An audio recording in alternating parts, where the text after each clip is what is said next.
Welcome to the All Metal Mode podcast with your host, Michael Hare. Tune in every Monday night, 8 p.m. Eastern with co-host Gypsy Jules, and every Tuesday night at 8 p.m. Eastern with Matt Hoffman as we talk to guests, discuss metal detectors, equipment, and everything treasure related. Feel free to join in the discussion in the chat room during the show, and please, if you like what you hear, we'd appreciate you taking a moment to hit that like button and share the link with your friends.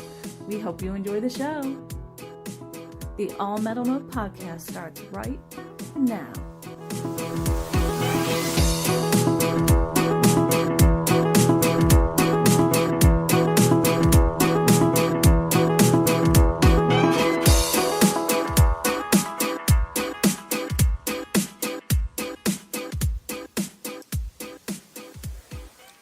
Hello everybody, this is Mike here and you're listening to the All Metal Mode podcast with my special co-host Gypsy Jules.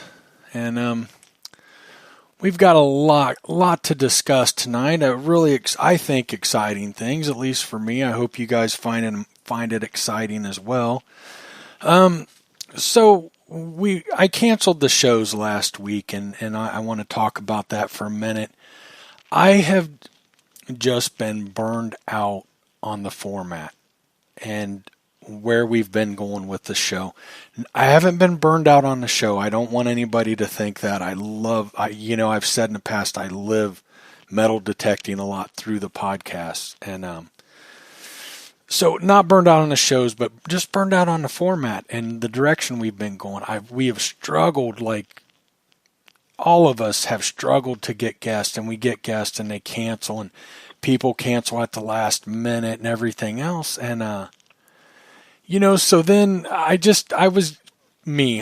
take full responsibility, getting lazy and, kind of last minute, what are we talking about tonight kind of thing. And, last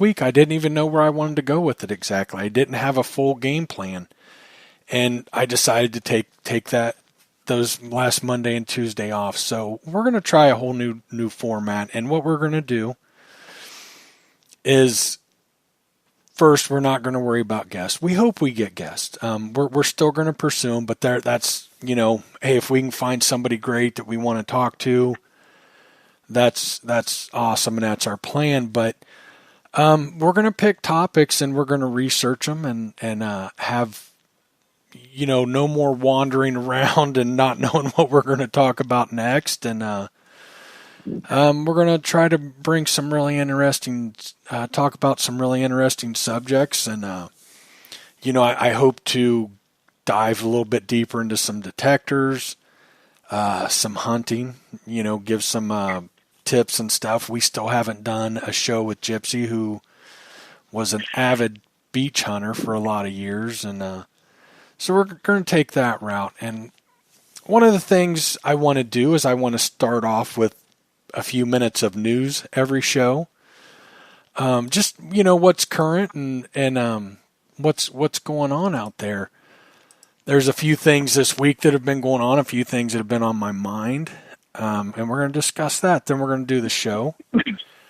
Then something I want to try, and something that we need to do is, people that support the show, we want to give you a shout out and hopes you will give us a shout out back. If you've got a YouTube channel, a website, a Facebook group, especially if you don't listen live, let me know and we'll give you guys a shout out and do that at the end of the show every week. I think, and we're going to build that up, hopefully. It's least we can do. Take a few minutes. Obviously, metal detecting related. We're not looking to, give your insurance company a shout out if you're an agent. It's all metal detecting related, but yeah, for sure. How you doing, Gypsy? I'm doing awesome. That's good. Good. I'm glad. I feel so much better. I feel like I've got a direction now. I was, really kind of lost there for a bit and not sure where to go with it and what to do. And I got burned out and I'm really excited. I feel like I've really got we've really got a game plan and a good idea here, and we'll see. I want to start off with, this is kind of something that I thought was really cool. Matt Hoffman, our Tuesday night co-host, was in Virginia over the weekend for business. And he got a hold of Brian Harvey, our good friend, and oh, hold on a second. What's that? Oh, sorry. Something got me.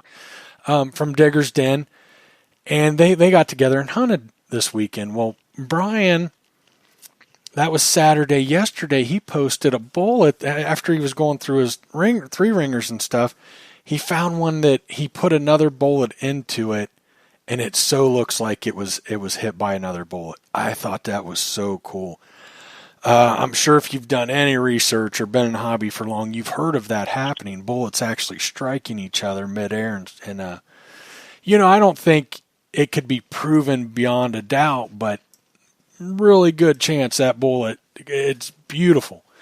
So I thought that was really cool. What's your story you're going to tell us about? Well, I just think that story is really cool. First, I wanted to comment on that. I mean, can you imagine the battles that took place? And as large as those bullets, you can almost see with so many bullets, the way they would line up and stuff in battle, that, it makes sense that some of them would merge, like that. And to find something like that would definitely be, that would be a bucket list for me. That is so cool. Yeah, I thought that was so cool. Like, have you seen the picture of it? I did. Yeah, that was... I haven't even got a chance to comment on it, but I mean, it fit in perfectly. It was neat. It was really cool. But yeah, in the news lately, I've seen a lot. I've seen this one story being passed around. It was on Fox News, actually. I think Fox 13. Real quick, Gypsy, are you holding the phone away from you or anything? You're sounding kind of off a little bit. Off again? Well, let me get it up close. Is that better? That is better. Yeah, I've got the volume turned up all the way on your end and stuff. That's real quick, everybody, to our listeners. We are working on the audio issues. We know Gypsy's coming in a little bit quiet and sometimes muffled and stuff, and we'll get that fixed. And I think I'm good. If you guys let me know if I have any issues, if you guys are having trouble hearing me or anything, I think I'm good on my end. But we know we have a small issue with Gypsy, and we're working on that. We'll get that fixed. Go ahead. Sorry, I cut you off, Gypsy. No, that's fine. But what I wanted to talk about was there's been this article that has been circulating as of, let's see, I think it was February 7th. And so it hasn't been all that long. And it was from Tampa, Florida, a fellow, I think by the name of Frank. I can't remember his last name. But he lives in the Bay Area there and was detecting in the Bay Area. And the article, I think you can find it on Fox 13. It's been circulating on the a lot of the treasure social media. And, it's all over Facebook and social media. And stuff, everybody's been sharing it and stuff. But reason why, we kind of wanted to talk to you about it, and I've mentioned it before, Mike's brought it up several times, is this last summer I was metal detecting in the Tampa Bay area, and I had found a coin that at first I didn't know what it was. I took it home and cleaned it up, and it turned out to be a Roman coin. Well, I started doing a little bit of digging and research and found out that there's been a lot of Roman coins found in this certain area of Tampa Bay. And this one guy, Frank, was recently in the news, and they did a story on him. and he found, I think it was 4 Roman coins or 3 Roman coins. Anyway, there's some photos of the coins that he found on the internet, and anyway, some close-ups. His looked larger than the ones that I found, but one of the interesting things about it is he took it to a local coin dealer because he thought, they're probably fake, somebody, playing some weird joke or, something like that. And, ended up taking them to a coin dealer, and the coin dealer, is a very reputable one in the area. And turned out they're all been authenticated, and you can read more on that if you can. I'll see if I can get a link and put it in the. I'm looking it up now, here. Gypsy. I'm looking it up. I was struggling to find it. I thought I had it already. But yeah, very interesting. Article, go ahead. I was just going to say, hey, they could still have been placed there recently or modern times, but it is intriguing. I mean, if I'm not mistaken, a lot of the Roman coins aren't really worth a lot of money. No. And I could see somebody doing something like that, but who knows? I mean, you don't know. I mean, a lot stranger things have happened. A lot stranger things have happened, so who knows? But yeah, that's very interesting to me to think that. Old Iron Ray's asking you what's your coin made out of? I'm pretty sure it's bronze. It was hitting in the copper range. Kind of where a penny usually hits on the max. I was using the Garrett 18 Max. And I was on the Tampa Bay area, up under a bridge that goes down into the bay, and I was in the wet sand there, and I got this signal, and it was really strong and loud, and I figured it was probably a penny. And then when I dug it up, I was like, this is definitely not a penny, and it's heavier. And then the next thing I know, I'm looking at it and he's looking at it. We can make out kind of a profile. He pulls out his loop, and I'm like, there's definitely, there's something on there. There's something on there. But we just I put it in my pouch. I didn't even film because I thought, I find foreign coins all the time, on the beach. Yeah. And I mean, when I lived in Galveston, there wasn't probably a week go by that I didn't find some foreign coin because there were so many foreign visitors, right. and people getting off the ships from all over. And so, it was nothing for me to find a foreign coin, so I just figured it might be a little foreign coin, and I just stuck it in my pouch. And then when I finally got home, that's when I was showing it to some friends, and that's what, when we finally realized the Roman numerals on the back, and then this wreath-like thing on the back, and then started researching it, and then the finally made out the man on the front, the profile, and he's wearing kind of the laurel leaf type thing on his head, similar to the Caesar type that you see a lot of those emperor, those leaders, Yeah, that is so cool. Such a cool story. I love that. I love the out of place archaeology. That to me is very fascinating to me. And of course we're not telling you that those in fact have been there for 1,000+ years. We're not saying, but just the idea, the possibility is pretty interesting. Yeah. Right. And what was really interesting too is I was talking to my buddy that, owns a metal detecting store over there in Tampa, and he had talked to some people there, and I've told you this Mike, that people talk, but sometimes it doesn't always end up in the news, and a lot of times you don't want to, you don't necessarily want to say what you found. So, Right. But supposedly some other guy, local guy, had found these big clay-like pots full of Roman coins. So, anyway, who knows? Who knows? What an interesting story. Next, one of the things I wanted to talk about. Now, this has been out for a couple months. I don't know if you guys caught it because it is over in England. But we've had Mike Smith on the All Metal Mode UK show that we do Thursday, and Mike Smith, a few months back, I want to say it's only been months. Well, it's been in the news only for a couple months.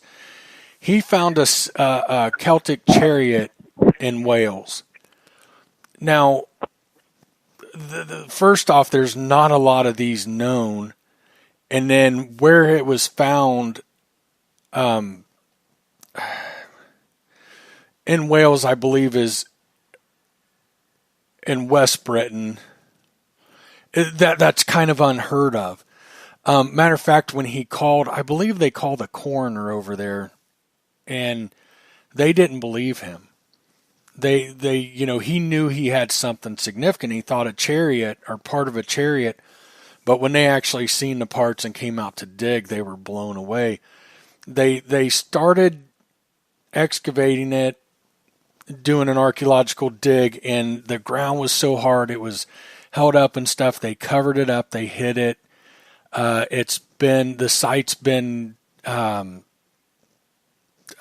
forget what they call it over there, but it's, you're not allowed to hunt on there anymore. You're not allowed to be there. If you get in trouble, it's huge, bad thing.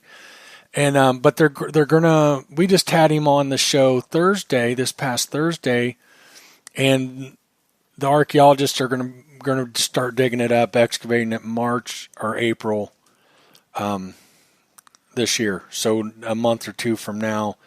And he's really excited. Now, over there, things are really different, and he's going to be part of it. He's going to be there through it all. They did get down to he found parts of the chariot. They got down and actually found the chariot. Through GPR, they found other stuff below it. And I guess, talking to Mike, it was very common for them back then to bury treasures under they believe it's a burial site. Wow. And GPR has also revealed some buildings out there and different things. It's going to be a site that Mike told us that the archaeologist said they'll be there the next 10 years. It's a very, very important site, and first of its kind in that part of the country and everything. And I'm going to throw up the link right now.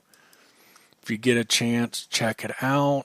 And I just threw the link up. And also, if you go to All Metal Mode UK on Spreaker, obviously, you can listen. You can find that episode. I believe it's just. I don't know if it's Mike Smith. I'm sure I mentioned the Celtic Chariot. And tune in. That was a really good show.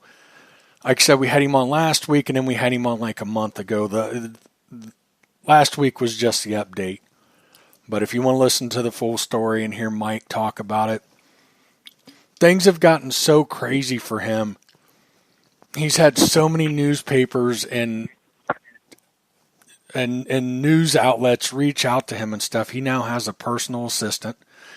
He has to. He's had to change his phone number twice. He actually reached out to Luke, which sets everything up for us on that show, Luke Higgins. And he gave Luke his new number, his latest number. He said, so he's very willing to come on the show, and he's been just an absolute great guest, and he's going to keep us updated with that. Before we start talking, tonight's topic is Castle Gap here in Texas. There's several treasure stories related to it. And before we get to that, one of the things that I wanted to say, if you have a good find through the week, if you see something found that you want to talk about or want us to talk about, send me you can email me at allmetalmode.com. You can go to allmetalmode.com and find my email. It's allmetalmode@gmail.com. I'm on Facebook. Easy to find me. And if you got a story or you see something that's interesting, send me a link. Send me a message or something. Let me know. Doesn't have to be a big story, if especially looking for the small stuff like Brian. I mean, that's not going to make news or anything, but I think it's worth mentioning. I thought it was really cool. And then if you have stories, topics, guests that you would like to see on the show, again, reach out to me, reach out to Gyspy, and tell us, and we will try to make it happen. I just had somebody reach out to me. They would like some of the engineers to come on the show from the manufacturers, and I don't think I can make that happen. But we will try, and we'll try to do whatever we can to do that. So yeah, good deal. I feel really good about this, Gyspy. I feel like we're back on track and we can actually make the show more listenable, so people just ain't listening. You're excited. You seem more excited, and that's good. Yeah. I just felt like I was, totally my fault. I mean, I take full responsibility. I don't know. The format was just getting old to me, and I didn't know what to do, and we was having a lot of trouble. I love having guests on. But when we were struggling so hard to have guests and stuff, we're gonna. There's a lot of different treasure stories, history we want to talk about, of course, related to metal detecting. If you guys know, I'd like to talk to some bottle hunters and brick collectors, and if you know somebody that might be interesting, get a hold of us. But we're not gonna worry. I'm not gonna worry about that anymore. There's so many good topics that we can discuss. Yeah. Like tonight. I think tonight's really interesting. Although the more research I did, the more I'm right. not, a lot of holes. But why don't you introduce it, since it's where you grew up? Okay. So first of all, because Mike and I have been chatting about maybe, changing up the format and talking about some treasure stories and the first thing that comes to my mind is most of us all growing up, when you're a kid, you hear all kinds of little stories or places near where you grew up or part of the history in the area where you lived. And, that sparked something in us, all of us. We all had some story, I'm sure, that sparked something in us at a very young age. And for me, I was living in Odessa, which is West Texas. I think I started kindergarten there. And I think I only lived there a couple of years, and then we moved to a place called McCamey, Texas, which is about 30 some odd miles from there. I don't even know exactly how far, but I would say approximately 30 miles from Odessa, Texas. And as you're driving out from, on the highway, little highway, I don't know, 71, I think maybe, that you're driving out on from Odessa, going to McCamey, Texas. You get, right before you get to McCamey, you come alongside, you start seeing these flat top mountains. And these flat top mountains were formed so long ago. And as a kid, my dad would all around there. It's called Permian Basin. And in the Permian Basin was covered in water, millions and millions of years ago. And so there was fossils everywhere. You could go everywhere in the Permian Basin area and find fossils on the ground. Well, as a kid, my dad would take us out fossil hunting, and so I learned all kinds of names of all the fossils. And, my dad would take us hiking out in the middle of nowhere.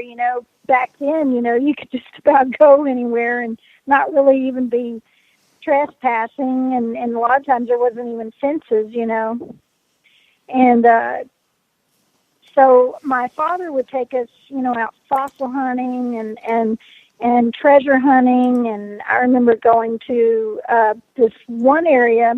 As you're coming in on the highway, you start seeing these flat top mountains. Well, one of the first mountains you come to, you see these flat top mountains with this gap in the middle. And this gap in the middle became what they call Castle Gap. And it was named years and years ago, all the way back to the Spaniards that were first exploring the area.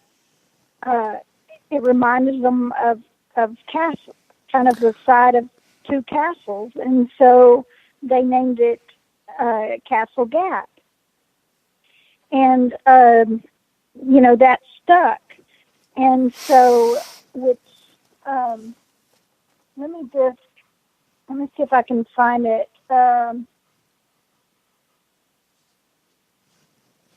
Why she's looking, it's located in Upton County, Texas. Yeah. Okay. So, you pass through an area called Crane, and Crane and McCamey, is all part of the Upton County, and there's also a little bit of Crane County in there as well. But the gap is a mile long and only yards wide at its narrowest point.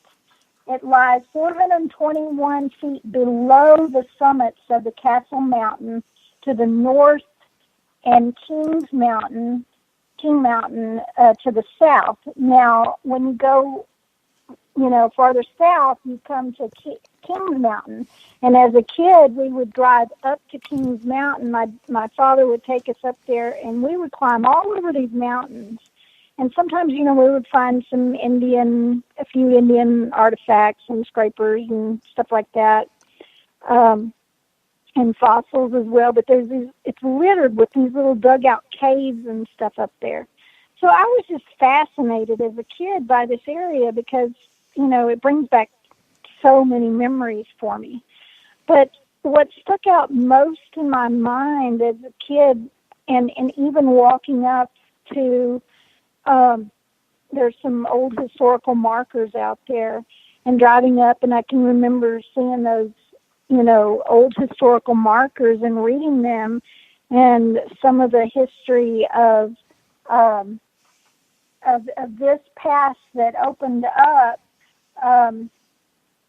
Let's see, it opens westward to onto the Pecos Valley, and so there's a Pecos River not far from there, and that's another place that I would go as a kid and, catch minnows and find my own kind of treasures, before metal before Now, growing up there, did you and your dad ever look for anything? Yeah, we would always look for stuff on top of the ground, and there was this place right off of looking down part of that Castle Gap area. There was an old place, it was, I think, back in the 20s. Okay, let me go back a little about the history of the McCamey area. It became a boom oil town. It was back in the 20s, before the Depression. So it became this huge oil town. It was just a little bitty town. And then it became this huge oil oil town, and then after the oil bust, it just dwindled down, and that's when I lived in McCamey. It was just back in the 70s, it was this little bitty town that barely had, 2 stores and a 7-Eleven and, and that sort of thing.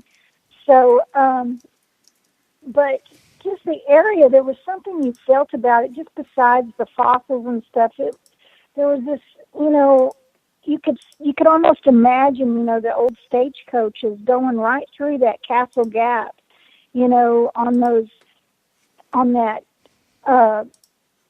going right through there and thinking about all the stories that we're about to talk about tonight. You could almost imagine, the Indians roaming from there and maybe even, watching some of these travelers going through. A lot of them were going, maybe you remember how far. Let's see if I can find it real quick. Do you remember reading anything about where it went from and to the No, I did read that there were several trails coming into it. They all kind of come because it was like the only pass through the mountains. Yeah. So a lot of activity throughout the years from cattle herders and the Indians. A lot of Indian attacks in there. There's even. You take the treasure stories out of it, and there was a lot of activity there. There was a lot of activity, which even brings me to, I guess, part of what fascinated me as a kid. I was on the phone with my father today. I told him what we were going to be talking about tonight, so I hope he's listening. Anyway, as a kid, back in the I don't know when this would be, so I don't want to say. My dad was about 7 years old. My dad remembers his stepfather, and I've mentioned this before, I think, maybe once to you, Mike. But when my dad was 7, he remembers his stepfather coming home. He worked for the oil people out there in West Texas, and they were out working, and right at the opposite side, as you're first coming in on the highway, there's this little mountain before you're going over to the Castle Gap. Mm-hmm. At the edge of Castle Gap. And you can see it from the road. You can literally pull over. Back then, what we did is we pulled over and we climbed that little mountain as a kid and climbed the top and then climbed back down. But that spot, which would be the I don't know my north and south because I'm not there, but closer to the current highway that goes from Odessa to McCamey now. That first mountain you come to as you come in before Castle Gap, his stepfather brought home these coffee cans full of coins. Now my father can't remember what kind of coins these were, but these were, he said he had several coffee cans full of coins that they were literally raking with a rake off the side of the mountain. Oh, wow. And putting them in these coffee cans. And my dad said he remembers him bringing those home, and he was looking at them going, wow, where did you get these? And him saying, well, this is nothing. The guy that actually found them on the side of the mountain had thousands, literally thousands of them. And then they just got to take some of it that found. So I don't know how many coins. I don't know what kind of coins they were. But that's just a taste of, if you can imagine, people going even, during the California rush, that went all the way to California, too, from Mexico to California through the Butterfield Trail and Butterfield Coach Trail. So right through that gap. So all that area, you can imagine with the Native Americans, the Indians being there. Let me see. There was a war trail back in the 1800s. by the Comanches, the Kiowas, and the Plains Apaches, that they used Castle Gap as a route to form their ratings. When they were raiding, right, and going through, to Mexico. So you can imagine all the history in this one little area. Yeah. So to me, that's just fascinating. As a kid, I was hearing all these stories, and then what you and I are about to talk about, I'm going to let you talk more about it, about the legends of the Maximilian treasure that supposedly, was buried there. And there's several. I mean, when you start researching it, like you said, there's several holes in it because you get so many people, with different versions, and things get passed down. Mm-hmm.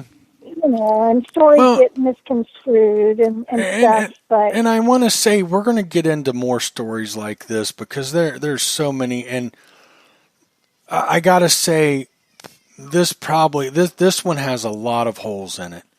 Now, that doesn't mean there's not a possibility of it existing, but, we don't know until we get into it and start researching it. So,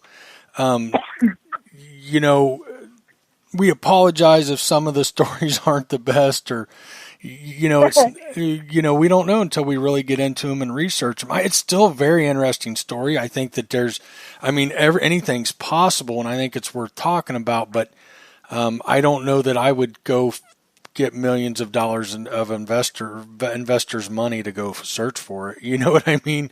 But it is interesting. But before we get into that, I do want to run through some of the stories not even stories, just quick things that we found of possible caches and stuff there, but we really couldn't find any real good information on them. There's stories, a Spanish conquistador, Francisco Marquez de Coronado, I'm sure I butchered that up horribly, possibly cached stuff there in the 1540s. You can look him up. He'll pop up all over the internet and stuff, but like to find any more information of where the possible story of how he might have cached stuff there, we couldn't find anything. But that goes back as early as 1540. Now, I did come across some information that he did come through there.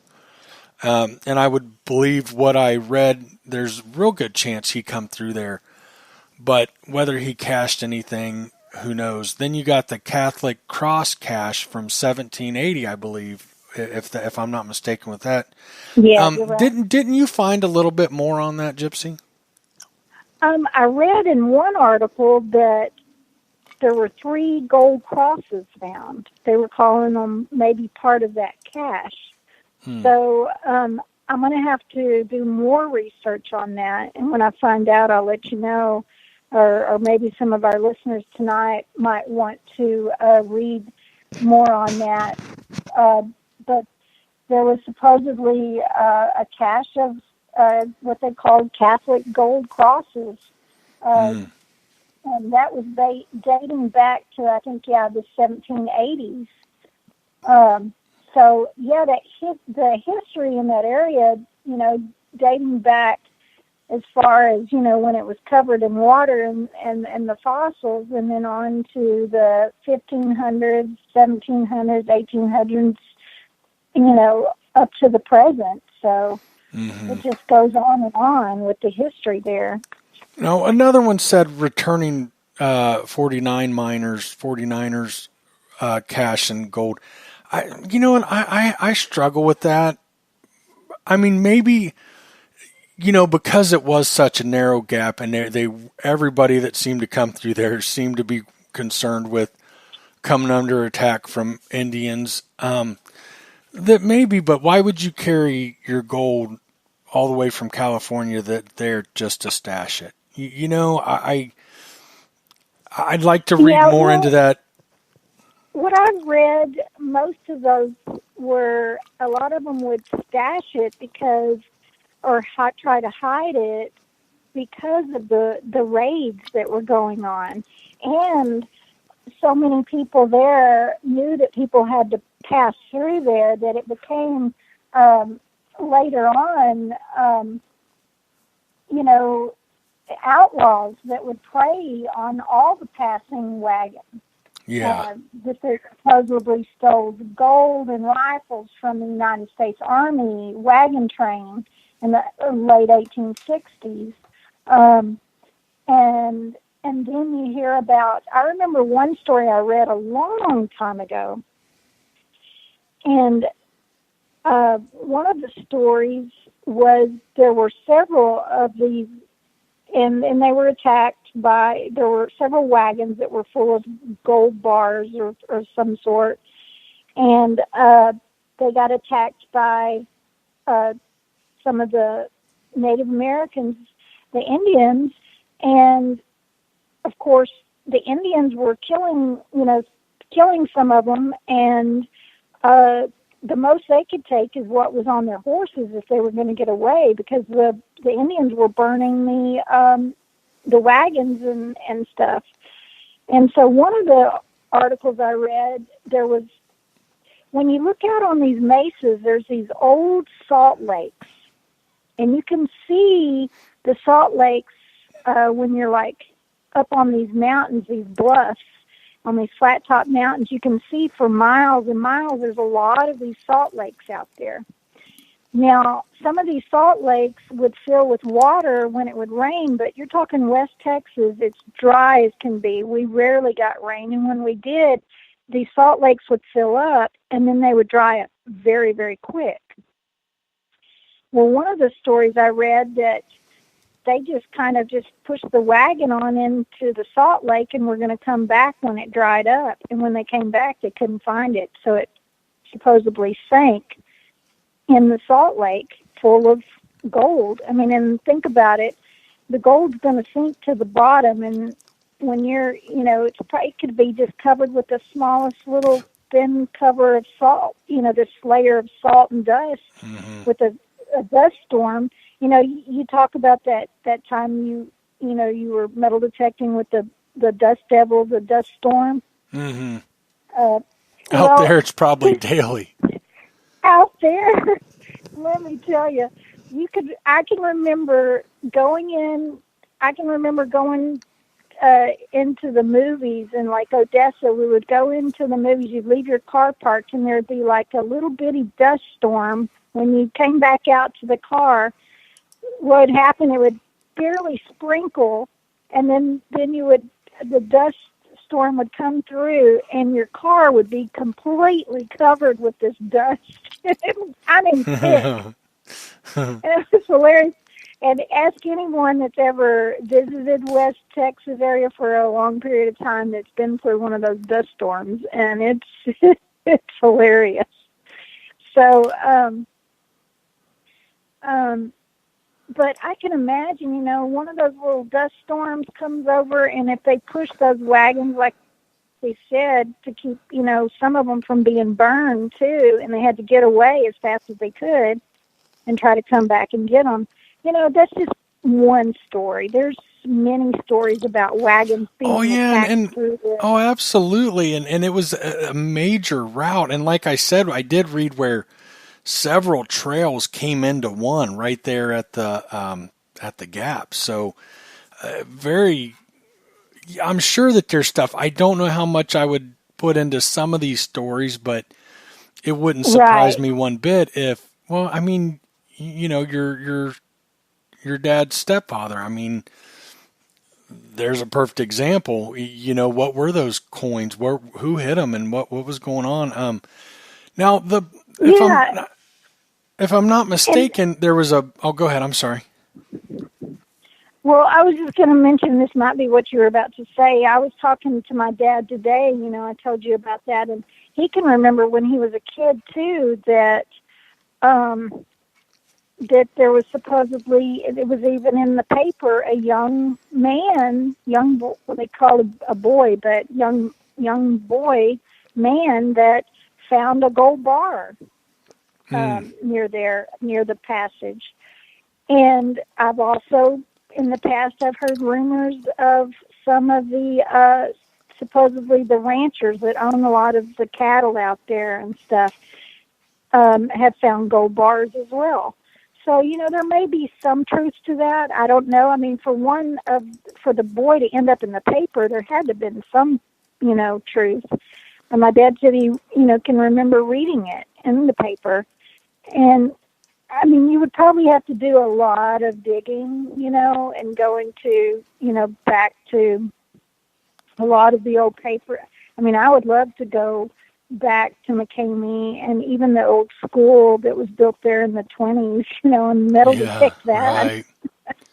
I'm sure it's been detected, but gosh, just because I went to that school. So, absolutely. It's just neat area. So, what were you gonna say? Oh, I was just going to talk about some of the other stories. There was a stagecoach stop there, correct? Yeah. And there's a story about hidden treasure related to that, but I couldn't find anything on that. Like I said, in several examples, I came across all of this, but there wasn't really any detail. I'd love to know where the story originated and what the story is behind it, but nothing really was talked about that, or nothing could be found. Gold cached by Old Bill and Little Bill Castle. They were outlaws, I want to say in the 1860s. They believe that they stashed gold around there. That was really interesting. Yeah. They believe $40,000 stashed by outlaws in the 1860s, other outlaws. One that really intrigued me, and I thought I might come across something, was gold and rifles from a U.S. Army wagon train, and I couldn't even come up with anything that. But how interesting would that be? Just to have one of those guns. That would be awesome.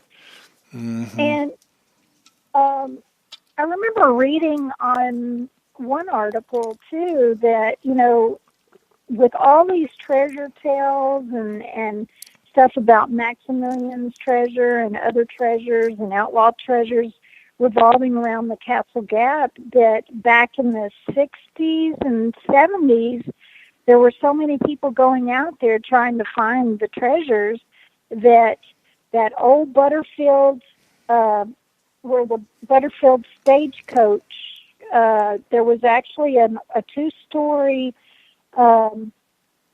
Butterfield overland mail stages there, where the mail would, the stagecoaches. Okay. The mail. There was, I think it was built in 1858, and it lasted till through 1861. You could stop there at this. It was like a two-story. I see something. No, it was later built in 1869. There was a two-story station built there. So it was even a smaller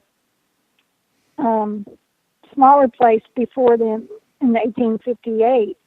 But what I read was the treasure hunters would come there, and there was one set of treasure hunters that actually put dynamite and were blasting all around where that old Butterfield, this place used to be, and totally just destroyed what evidence practically was there left of this station.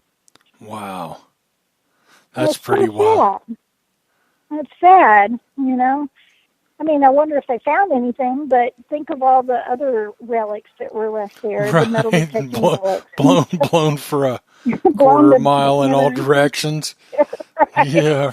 Right.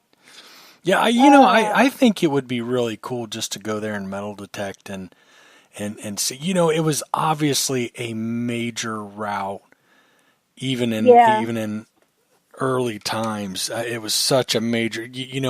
I have no doubts that there were or are some caches around there. I mean, I wouldn't be surprised at all. I don't know that I buy into much of these stories, but it was, I mean, you definitely, through the research I did, and I'm sure, what you came across, it was a major route. I mean, it was heavily traveled, with all kinds of walks of life. I mean, military, miners, herders, the Spanish, all that different stuff.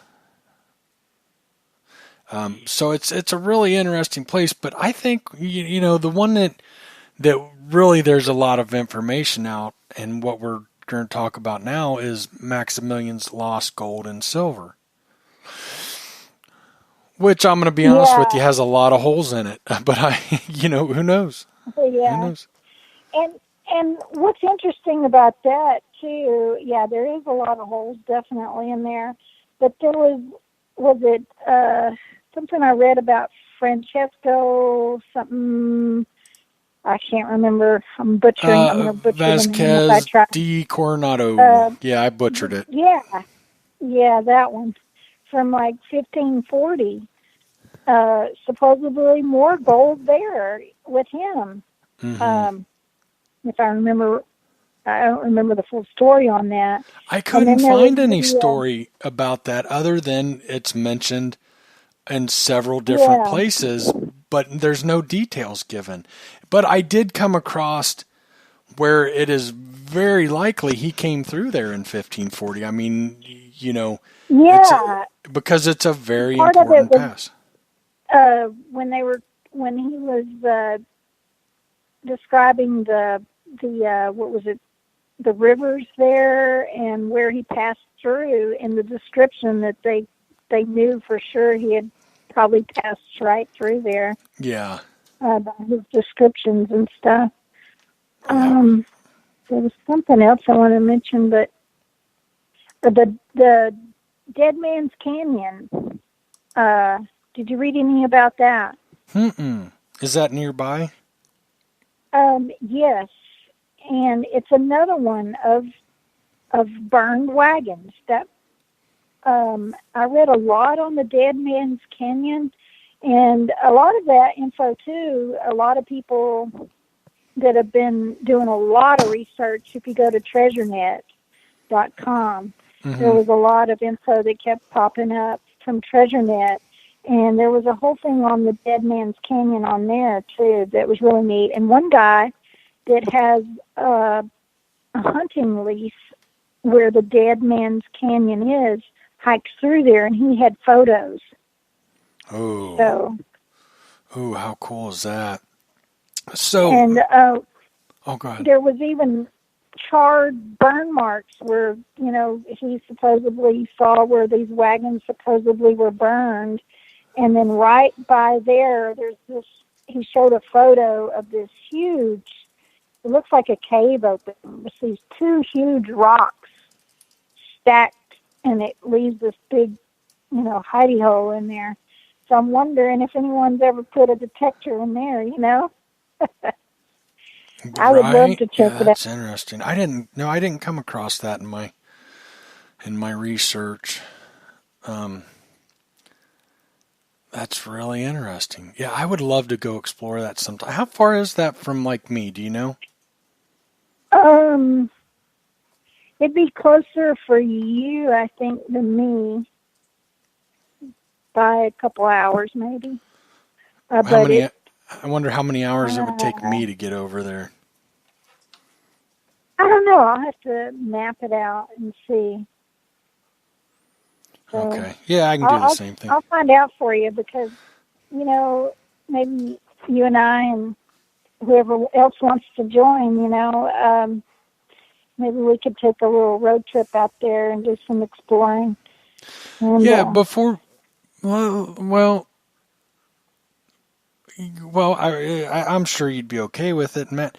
We are talking about here in March, first or second week, hopefully, and we're not even sure we can do it yet, going down to the Gulf and doing some beach hunting for 3 or 4 days. And if we can put it together and get all the details worked out, I think it'd be awesome to invite people down, listeners, and go beach. Oh, definitely. Go That'd be beach awesome. hunt with us. We'll let you know details, but I think we might have a good chance of doing it. I talked to both Matt and Gypsy today. We were talking about doing it actually next weekend, but starting next weekend, and Matt could not do it. So we're looking at March now, and hopefully the three of us can do it. And if we can, we'd love to have people come down. If you're in the area, come down and hunt with us, hunt some beaches. I think what we're trying to do is a 3 or 4 day trip and hit 2, 3, 4 beaches. Down there's some of that is very well known for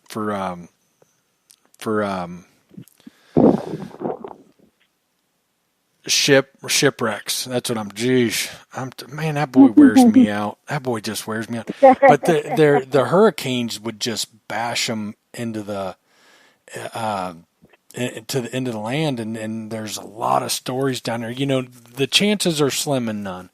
But hey, maybe we'll find some coins, and who knows what'll come up. But we're talking like a 3 or 4 day hardcore go detect our butts off in March. So hopefully we can get something together as soon as we know for sure. We'll let everybody know. And I'd love to see some people that tune in come down and hunt with us. So and one other thing I'd like to say is, reading speaks. Well, I definitely want to go to Padre Island then. Steve said Padre Island is known for bikinis. I doubt in March we're going to see many bikinis, but I got my fingers crossed, Steve. I got my fingers crossed. But another really cool thing that if we could get a big enough group to go, we could look into maybe renting, because it's kind of off season and we might could get it cheaper too, is renting a beach house together. It might be cheaper than a motel. And because usually most of them usually, sleep 7 to 8 people. So just a thought. Throw that out there. Paul said he likes bikinis. Every time we don't do much beach hunting around here where I'm at because they're big gravel, they're stone. They're not even gravel, It's big stone, and it's so hard to dig in, but Steph and I will go every now and then, and I spend most of my time walking behind her, at least when we're shallow, taking pictures of her in her bikini, and luckily she knows I'm a freak and doesn't mind, so I got a lot of bikini pictures. You're gonna love detecting on the beach. The digging there is just so much easier. Oh my gosh. Yeah. I know. I've detected. Just not around here. I've detected sand beaches, but I've never seen the ocean. You were saying that. Yeah, I've never seen the ocean. What kind of beaches did you detect if you didn't see Well, freshwater in Ohio. Oh, okay, gotcha. Yeah, everything I ever hunted in Ohio had nice sandy beaches, where here in Texas they like to use stones. I'm just like, oh, okay, well, this is no fun. I've got a real nice sunspot scoop with a carbon fiber handle, too. Oh, man. Oh, yeah, and it don't get used because around here, it's you need a jackhammer around here. It's tough. It is tough. But, we'll let everybody know and put the word out and on Facebook and here, and I'd love to get people that listen to the show to come down and hunt with us for a few days. And Bill said, that is Texas. I'm going to wear my purple thong and cowboy boots from Kmart. You would fit right. Even right in. Yeah, even though you're in a thong, you need a great big belt buckle, though. You need a great big belt buckle. You got to have the belt buckle. Yeah. You got to have the belt buckle. I'm not going to give any... I'm sorry, I got to say this. One thing that surprised me about Texas is where I'm at, everybody wears cowboy hats, cowboy boots, and great big buckles. And here's my thing. If you live in the suburbs and drive an Escalade, I find it a little bit strange. I'm going to be real honest with you. I know, Right? I know people in Ohio that would be considered cowboys. They ride horses, they trade horses, they grow cattle, sell and all that stuff, and they don't wear cowboy hats and cowboy boots. You know what I mean? Like I just Right. find it odd. I find it odd to. I mean, Right. I literally It is seen it. odd. It's Yeah. crazy. I mean, I don't wear cowgirl boots or, No. I don't wear the hats or any of that, you know. And mainly, the only ones around here that wear them and with the buckles it's usually the ones that on, the land that have the cows and the horses, It's Yeah. not Right. Most of them I don't don't get dress like that. I It's don't get it. funny. But, if you drive an Escalade and live in a fancy new house, for some reason they got them cowboy hats and cowboy boots and stuff on. I'm gonna real quick, and we're gonna get into the story, but the guys said they like the bikinis. I'm gonna post a picture of Steph. I hope she's not listening, in a bikini in all metal mode. I'm gonna show the guys how lucky I am. They're gonna be jealous. Don't be jealous. Yeah, they're gonna be jealous. Until Steph comes in and kicks my butt. Like, what are you posting? She's gonna be in the doghouse tonight. Yeah, I got pictures of her holding scoop and everything. But do you want to start us off on the Maximilian treasure, since we kind of got off track there a little bit? I can. She said I can. She said he can't. No, I see the way you said that. I can. Like, you don't sound like you're looking forward to it. I can't. No. Before we get on that, I wanted to mention another one that I'd read about. I don't know if you read it. It was a man by the name of Henry Conley. Did you read anything about him? No. So Henry Conley, supposedly there was 18 wagons, or no, not 18 wagons, sorry, 7 wagons of bullion from the, I'm going to butcher it again, Chillichawa, I can't say it, gosh. I can't remember. City. I'm assuming that's like, I don't know if it's an island. Oh gosh. Let me put it in here. Now, is this close? I'm assuming. Yeah, again, they went right through the pass there. So they had supposedly 7 wagons of this bullion, and they ended up going from this Chillichunga City or whatever, all the way taking these 7 wagons. And there was also other stuff that they had with them, too. This was just 7 wagons of the bullion, and there was other stuff, too. And then they were taking it up to Oklahoma. Really? Right through that pass. And I don't know, there wasn't that much info on it, so I'm wondering if that was another one of the wagon things that was attacked. But this was later in the 1800s. This guy actually was one of the first ones that I think could speak English, if I remember reading it right. Because most of them were all Spaniards before then, that were going through. And he was one of the first ones that went through there that was actually able to speak English. This was later in the 1800s. So that's really cool. Yeah, there's so many stories. Like I said, it makes sense because there was so much, and it was hostile. There were a lot of the Comanches and everything else were there. I mean, it was a very dangerous pass. So I posted those pictures in all metal mode. Don't anybody tell Steph, because she'll come in here and kill me while I'm live on the radio. But I might be in trouble. But so no, I'm just kidding. She won't care. She'd laugh at me. So Maximilian's treasure. Let's get into that, because that was what we found, what you can find information on. And again, a lot of holes, but who knows? So Maximilian was the king of Mexico. He was actually self-appointed with yeah, and he came into power in 1864. By 1867, he pretty much they were not happy with him, and he had to flee the country. And supposedly he fled with 15 wagon loads of silver and gold. Like Gypsy and I were talking beforehand, it sounds like he was only accompanied by a small group. I would think no matter how many people hate you in the country, you would have enough people to at least flee with safely, even with that much gold and silver. I mean, there's got to be some loyal people involved, right? You would think. Yeah. But who knows? I mean, I don't know. I'm a skeptic. I'm a skeptic of any story, and I just am. So, but who knows? So they hired on his trip. He ended up hiring 6 ex-Confederate soldiers to accompany him and his men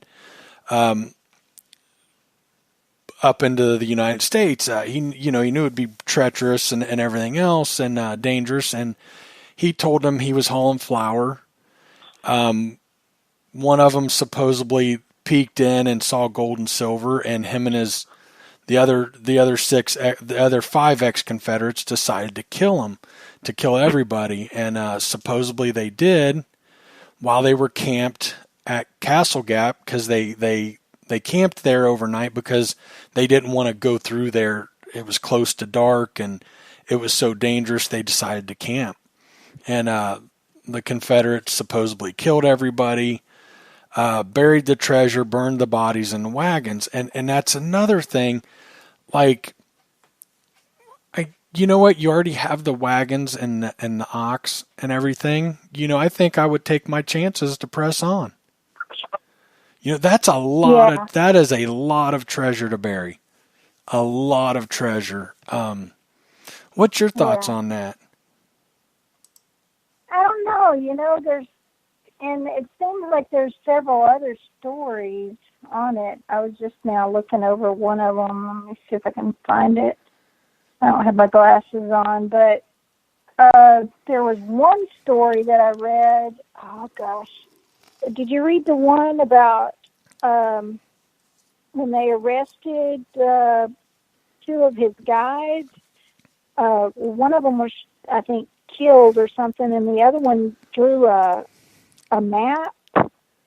And when he was arrested, did you read any about that? No, what I read, and I found a couple different stories that were similar, but you could tell they were definitely written by separate people and stuff. It wasn't like copy and pasted. Was one of them? They headed to. Oh, excuse me. After they killed him, they headed to Fort Concho, where one of the men got sick. He stayed behind the 5 others headed for San Antonio. When the one recovered, he set out and he found his 5 buddies killed by Comanches. And then he decided to head to Missouri to enlist the help of Jesse James, which is really, I feel like they're really adding to it. Jesse James thing, right? But maybe, when we're talking about ex-Confederates and from Missouri and stuff, that's very plausible. But he ended up camping with 3 strangers.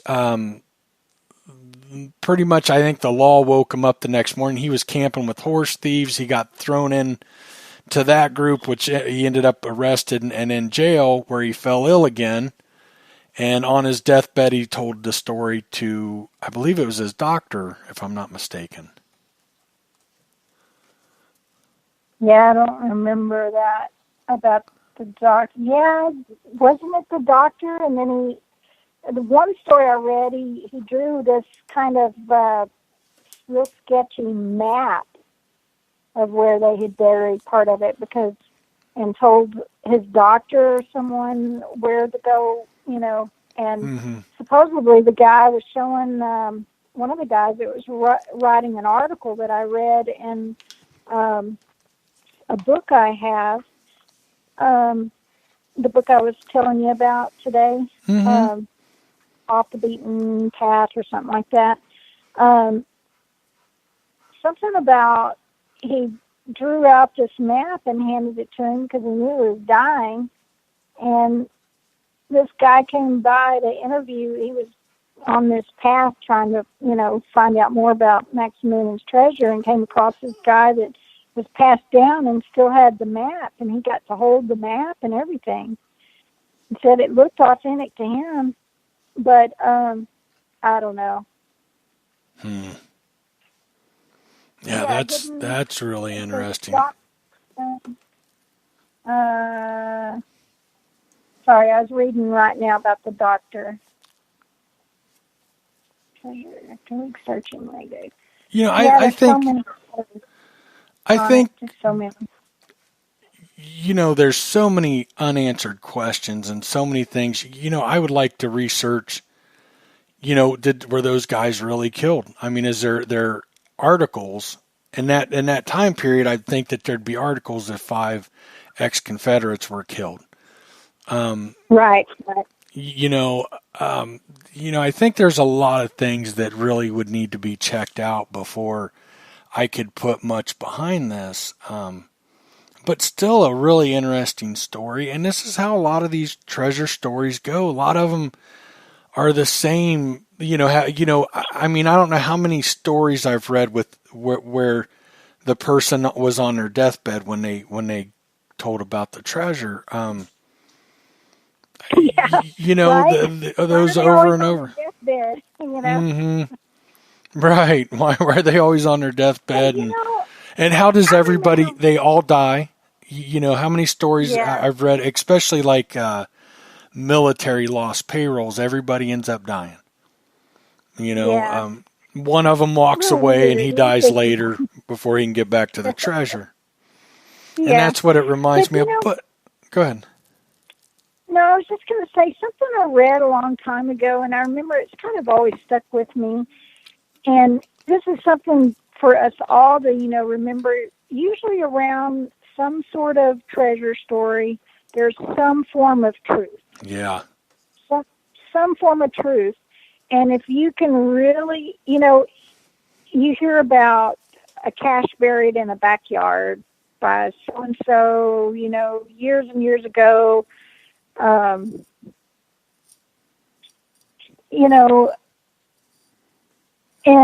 you do a little digging and do a little research, and you hear about, so many people finding some of these things, actually finding them. And sometimes it just starts with a rumor, and then they do a little research, and then lo and behold, there's some truth to it. Yeah. So, but it's getting down to the truth because, it's just like anything story that's passed down these days. I mean, it's going to get embellished. Things are going to get, names are going to get lost unless an actual historian wrote down part of it. But, these stories are going to get told and told again. And, 100 years from now, the story's probably going to be way misconstrued, there's so many treasure stories out there, and we're going to get into a lot of different ones. There's some that really less known that I like. I love the story, even though I don't necessarily believe in it. That I would like to talk about and stuff. But I do believe in the stories of these lost. These farmers that lived way out in the country, and they buried their money until they got back into until they could go into town and stuff. And a perfect example is one of our listeners, Tom. What's Tom's last name? From Ohio. I can't think of I know his last name. It's not ringing a bell right now. He found 60 some coins in this little tiny area, most of them within like a couple foot square. And then there were some out like 6 foot out. And the newest one, I believe, was like 1830 something. 60 some coins that they've. I'm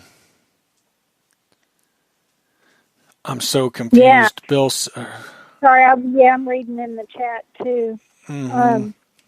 I would love to hear more about that story, Steve, when they find out if about that safe, with them digging up and stuff. Yeah, and I mean, I do believe that those are out there. Yeah, Tom Dunn. That's it.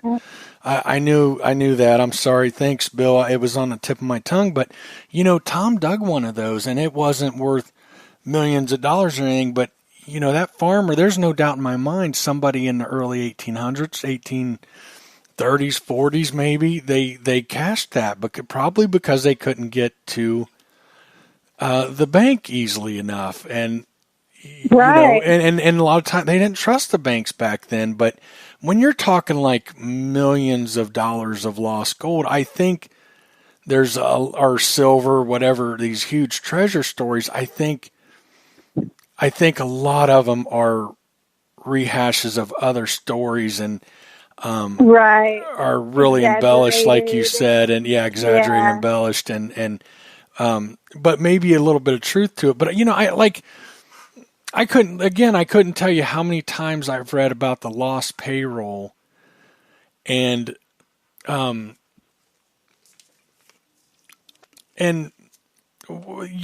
different time periods or different parts of the war, the North, the South, I've even heard of older ones, almost the same thing.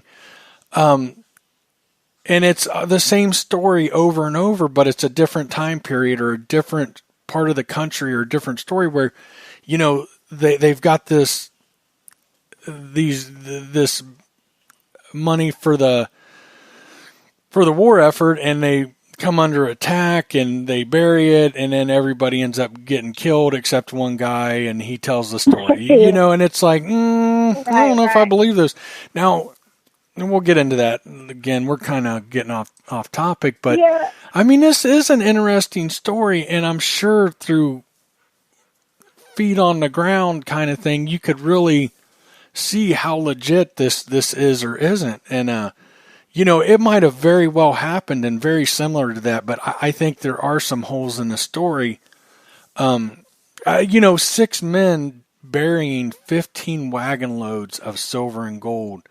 That's going to take some time. That's going to. Right. Why wouldn't they have, buried what they couldn't take?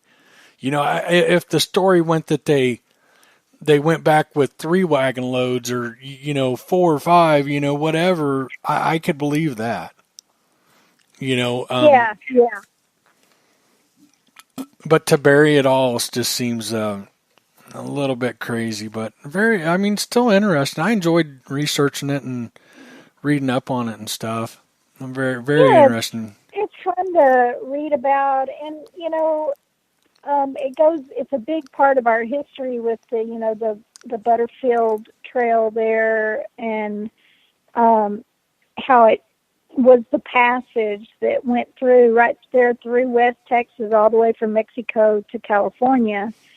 And, back when the 49ers were going through there they were going through there to get to California, and a lot of them had to go back through there, from where they came and go back, through there. And there's so many caves up there. I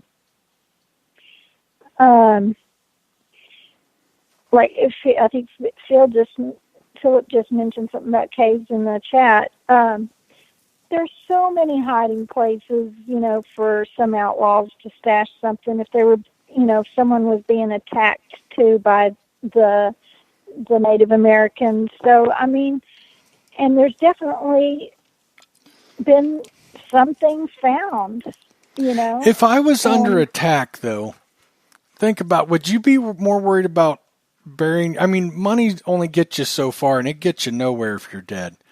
I'm going to be hauling butt or fighting. I'm not going to take the time to bury money.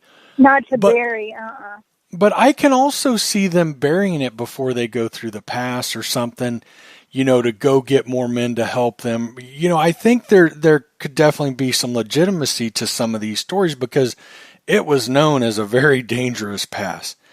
And it was heavily traveled by a lot of people. I mean, there's no doubt in my mind that some stuff got cached there. Did Maximilian's treasure get cached there? I don't know. It's one of those things that you'd have to research more. And like Bill said, a lot of it is misinformation. I think he kind of said, that, or maybe I'm kind of taking a little farther or wording it incorrectly, but some of these treasure stories, they're kind of vague and they kind of lead you in different directions for a reason. They don't want you to find it or cover it up or whatever. But and Philip made a really good point. Mason jar banks, yeah, I believe in those. Think about mid 1800s, and your closest bank is a good distance away, and you're on horseback or carriage. I'm going to bury stuff in the yard as well, or hide it in the house. But another big concern back then was houses burned down a lot. They cooked with wood and everything else, and heated with wood and oil, and a lot of houses burned down in the 1800s. So that happens. But we're going to do more of these stories, and there's some ones I'm really looking forward to. I really was into this, and the more I researched, just the more I doubted it. But boy, you never know. You just never know. Yeah, you just never know. I mean, someone may discover it tomorrow, and we'll just don't even know. Or that would one of those treasures. That would be cool. They'll discover it right after I said, I don't think there's anything there. I would still, I would love to go detect there. From what I read, even if there's no caches there, not anything left, man, it was like a superhighway in the 1800s. It was very busy.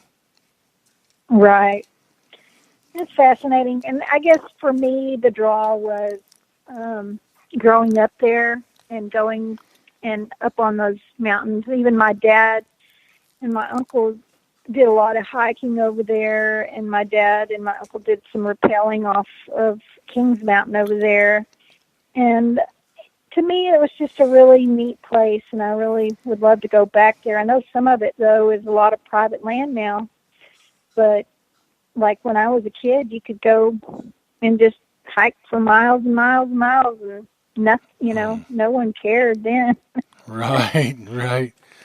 That is cool. We got to go. Let's make a trip for the beach, for the beaches coming up. And then our next trip get together. Let's go out and investigate this. Let's go see if we can get some metal detectors on the ground. That sounds awesome. A few things I'd like to mention real quick, if you don't mind. No, go ahead. This Thursday, Valentine's Day, I'm going to be on Relics Radio. I'm going to be their guest with Loy. And so if any of you can join Thursday night, I think it's 7 p.m., same time as this podcast. So be 7 p.m. Central and 8 p.m. Eastern. So I'd love it if y'all could join and support me. I appreciate it. And hopefully tomorrow I'm going to have some time to upload my new video. Those of you that are new to the podcast, I have a YouTube channel called Zero Discrimination, and I would love for you to check out my videos. And the next video is me and a local friend that I've met. He's actually going to be writing a story on me, so I'll be in the local newspaper. Oh, that's cool. So I'm definitely going to, talk about the podcast too in there, and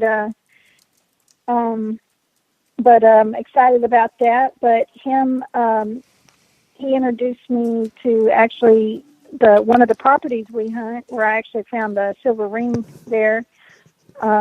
which will be in the video. But just if y'all get a chance, check out my videos, Zero Discrimination, YouTube, and check out the podcast on Relics Radio Thursday night, Valentine's Day.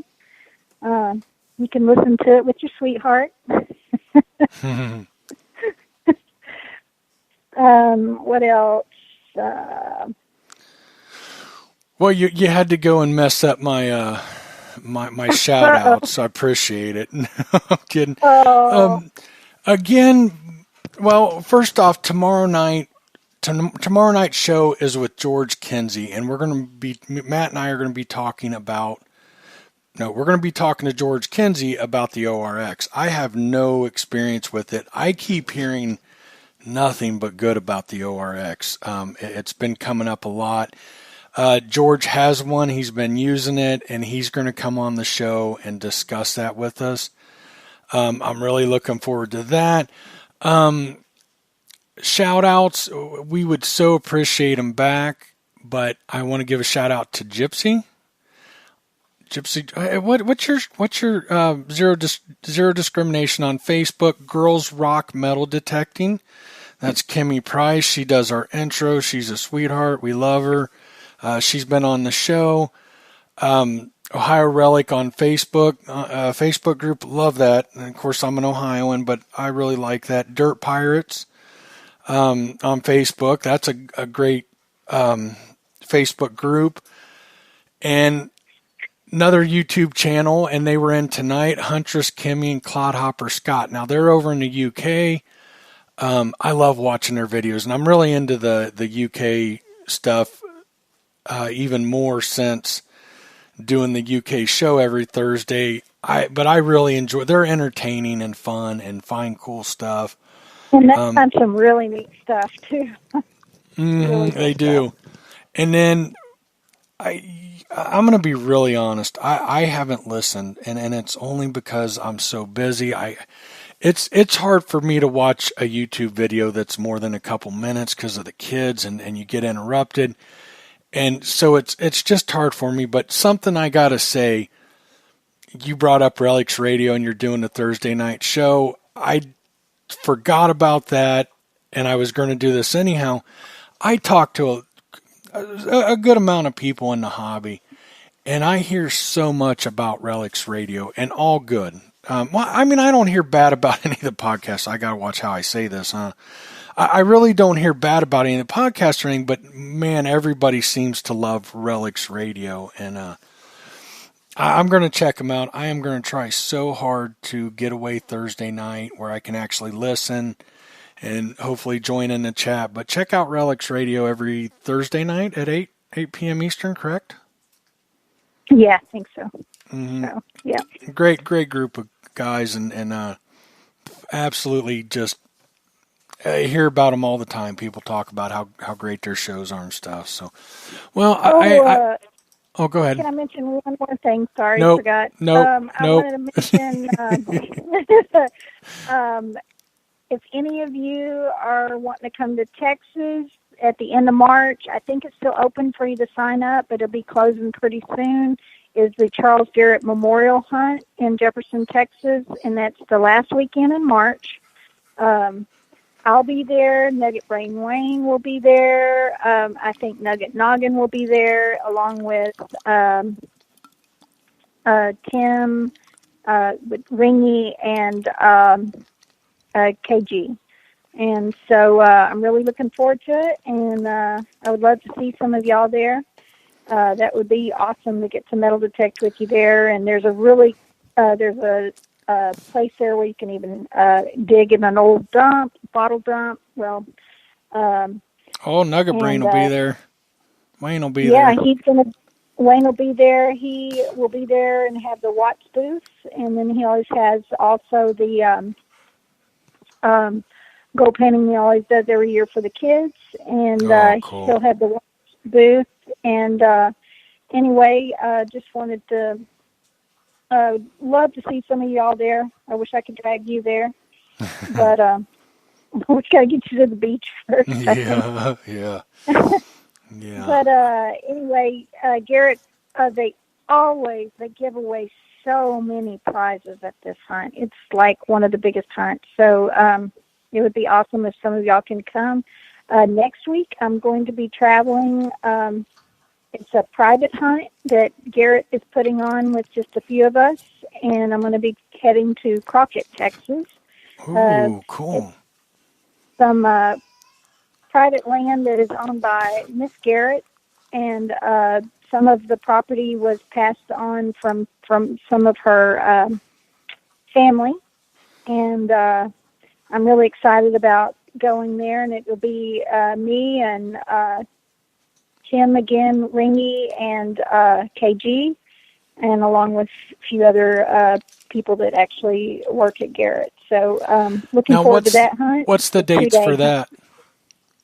That's coming up next week. I'll be gone Tuesday, and that's the 19th and 20th. So I'll get to tell y'all all about that on the 25th. On the 25th, that's what we'll make the show about then. Awesome. Okay. Looking forward to it. You'll have to tell us all about it. So, well, we all hope I'll be having some videos on it too. So. Oh yeah, I'm sure that'll be awesome. Okay, you ready to wrap it up? You got anything else? Yeah. Okay, let's wrap it up. My dogs are going crazy. They're stuck in here. Hey, we hope, well, first off, we appreciate you all for tuning in. Hope you enjoyed the show. We're going to work hard. I'm going to work harder at this, hopefully bring some good stories and informative stuff to you, and still get some great guests in. Thank you all for tuning in. We appreciate it. Good night, everybody. Thank you all. Good night.